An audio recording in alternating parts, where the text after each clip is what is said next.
Ako,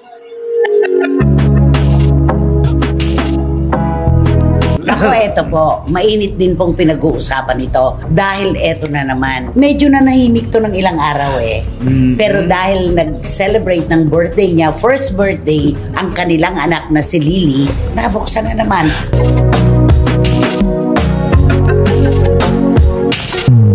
Ba't kaya ayaw pa nila umamin? Sabi nila, pilit daw nilang inaayos.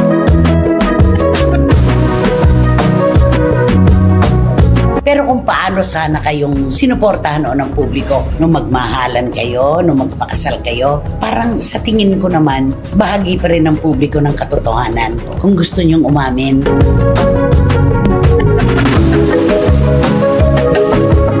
Ay nako, nakakalungkot Ito yung isang relasyon na inasahan natin na magiging mahabang mahaba ang kanilang pagsasama. Veteranang kolonista na si Christopher Min, nalungkot sa emosyonal na ginawa ni Eileen Adarna at Derek Ramsey.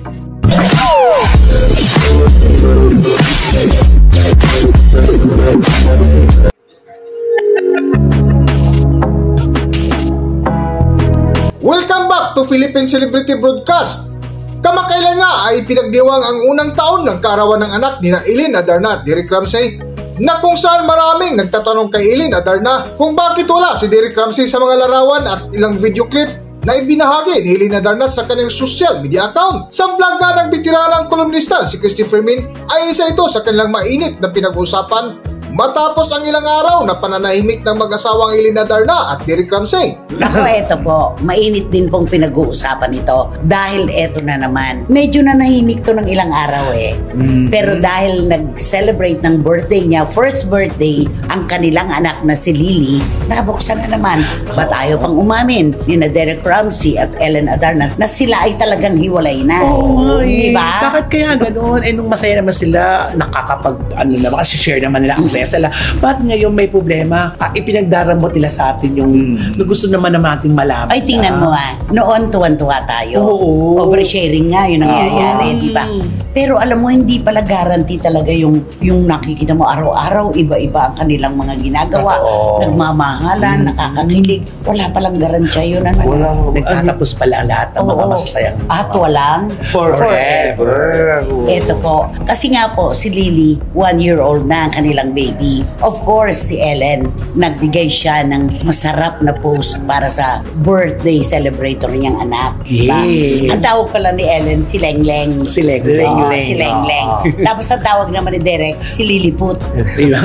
Magkaiba. Hiwalay po ang kanilang pagbate. Kasi nga, hiwalay naman po talaga sila. Hindi lang po sila umaamin. Yung kay Ellen, simple lang Maiksi, malaman. Yung kay Derek, ay, ang nobela. kilometriko.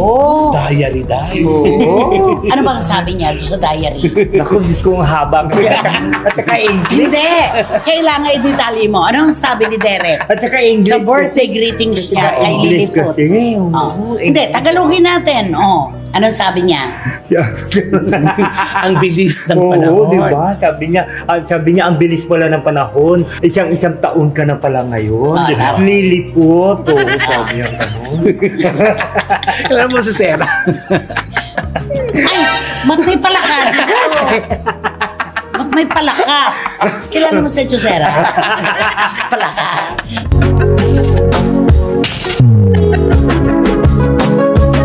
Sa patuloy nga ng paksa ni Nanay Christopher Min ay binahagi nila ang magkaibang mensahe ni Eileen Adarna at Derek Ramsey sa kaarawan ng kanilang anak na tila emosyonal si Derek Ramsey sa kanyang napakahabang mensahe. Okay, hindi, totoo naman yun. Kilometriko ang kanyang pagbati, sabi niya. Bilis talaga ng panahon. Parang kailan lang, karga-karga ka namin. Eto, 1 taon ka na pala. Tapos sabi niya, ikaw ang pinakamahalagang bahagi ng buhay ko ngayon. Nang dahil sa iyo, nagbago ang ikot ng mundo ko. Naging positibo, napakaganda ng pananaw ko sa buhay. At sana, sa paglaki mo, maalala mo na mahal kita.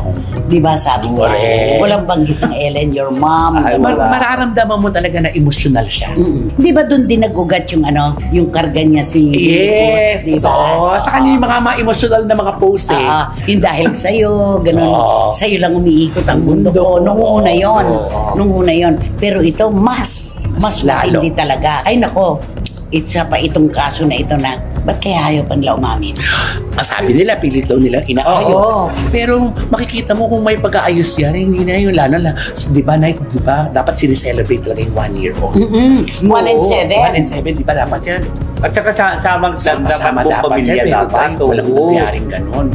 1 and 7, yan na yung talagang bonggang-bongga Oo. ng bata. Diba? Talagang ginagastusan yan. Masayang-masaya talaga. Pero kita mo, nasakripisyo, no? Yes. Dahil hiwalay ang kanyang mga magulang. Okay lang po yun kung talaga namang hindi na sila masaya sa isa't isa. Sino po ba naman kami at sino ang publiko para kumontra sa kanilang mga desisyon sa buhay? Pero kung paano sana kayong sinuportahan o ng publiko nung magmahalan kayo, nung magpakasal kayo, parang sa tingin ko naman, bahagi pa rin ng publiko ng katotohanan kung gusto nyong umamin. Dahil kasi ang dami nagmamahal sa inyo. Oo, yun lang naman ang inaantay ng karamihan na mga tagahanga ninyo kasi lahat nakahang. Oo, pati tayo, At saka nag-iisip tuloy yung mga tao ng hindi maganda, kung anong talaga. Pero kung sa inyo manggagaling ang lahat, syempre matatahimik na rin ang mga kaluluwa ng umaasa na ay nagsalita na. Saka kahit ano pa na pambibitin ang gawin nyo, ano pang pagtatago, halata naman.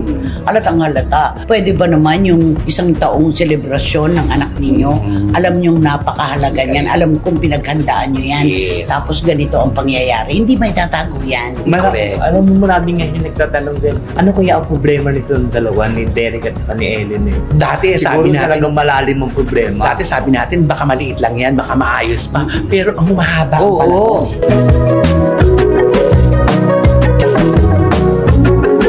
Sa dulo nga ng kanilang paksa ay napatanong ang bitiranang kolumnista na si Christopher Min sa dalawang kasama nito na sina Romel Chica at Windel Alvarez kung naniniwala ba ito sa mga kasabihan ukol sa pagsasama ng mag-asawa na sa gitna ng mahimbing na tulog ay bigla na lang naglaho na parang mula ang mainit ng kanilang pagmamahalan. Para sa buong kwento, narito ating panoorin ang video. Naniniwala ba kayo na isang araw, nagising na lang sila na hindi na nila mahal ang isa't isa? Meron ganon. Mayroon talaga. Meron ganon. Sa kanila, pinaniniwalaan mo yun? Siguro. Kasi Naniwala ako unang-una, ang bilis kasi ng pangyayari sa kanila. Dumating sa puntong na nagkagustuhan sila, nagpakasal agad. Ngayon, nung nade-develop pa lang yung isa't isa yung emosyon nila, doon nila nakikilala ang isa't isa na para dapat pala nagpalipas muna tayo na lumabas muna yung mga Pero tunay natin. yung mga unang sigwa ng kanilang relasyon, Ay, grabe. oo, grabe. Diba? Yung Napakaganda. pagpapakita nila ng pagmamahalan. Yes, Ang totoo. sweet nila Akala talaga. nga natin forever na to, di ba? Oo, tsaka dito pa nagbago yung isip na, bakit nga natin pahabain pa kung talaga nagmamahalan ka, ilaban na natin yan. Saka palagay ko si Ellen masayang-masaya ngayon kasama yung mga kaibigan niya. Isa pa. Para ba siyang parang nakawala? Parang ganon. Hindi siya, sabi nga natin, di ba sabi ng iba, ano to parang pangtahanan. Oo. Di ba babaeng pangtahanan? Di ba? Yes. Parang ganon. Pero hindi Oo. Kaya may lumabas, Siguro pinilit din talaga ni Ellen na talagang, alam mo yun, maging tao. Nag-adjust, siya. no? Nag-adjust. Oo. Nag-adjust siya, pinilit niya talagang, gusto ko maging taong bahay lang ako, ina ng tahanan. Pero baka hindi siya yun Yung pang-wife material. Oo, yan. Oo, Di ba? correct. Parang ganon. Mahigpit kaya si Derek? Yun ang hindi. Ayaw na, hindi natin alam. Pero parang Kaya feeling siya. ko si Parang Derek. hindi. Parang feeling ko parang ano rin siya, no? Parang passive lang. Parang okay lang. Okay lang lahat. Oo. Si Ellen kaya? Ay, si Ellen, mahirap no? pakisamahan. Kasi hindi natin masyadong nakasama At si saka Derek. iba ang iba si Ellen kasi ang gusto siguro talaga ni Derek yung white material na Na nasa talaga. bahay lang. Na nasa bahay lang. Ayun siguro hindi Kaso hindi maano. naman si Ellen yun. Si Ellen hindi ganyan. Di ba? Na pag sa bahay lang, hindi siya mapakali nun. Talagang, siguro si Ellen may may ano ba tawag doon sa Nunal sa paa. May nunal May sa paa. nunal. Gusto lumalis na Oo, di ba lumalis. gusto? Layas. Layas o gusto Oo. umalis. Siguro ganun yun si Ellen. Baka yun ang hindi nila pinagkakasunduan. Kasi si Derek naman, yun ang ama ng tahanan. Ay, oo, kasi nakita mo, Napaka-responsable. iniiwan niya ang pag-aartista para lang, Oo. alam mo yun, nagdegosyo Oo, na lang, di ba? nakakapanghinayang yun. Yung tatanggap lang siya ng pelikula kung talagang gusto niya yung role na Correct. ibibigay sa No. kanya. Pero talagang literal, tumalikod muna Oo. siya dahil gusto niya maging family man Oo, muna. yung focus lang yung pamilya. At saka Sayang siguro, to. siguro pinakita talaga siguro kay Ellen na ito ako. Father talaga ako, pinapakita ko sa iya. Siguro yan ang hindi na nagustuhan ni Ellen siguro na gano'n. Ano, sawain ba si Oo, Ellen? Tingin ko lang.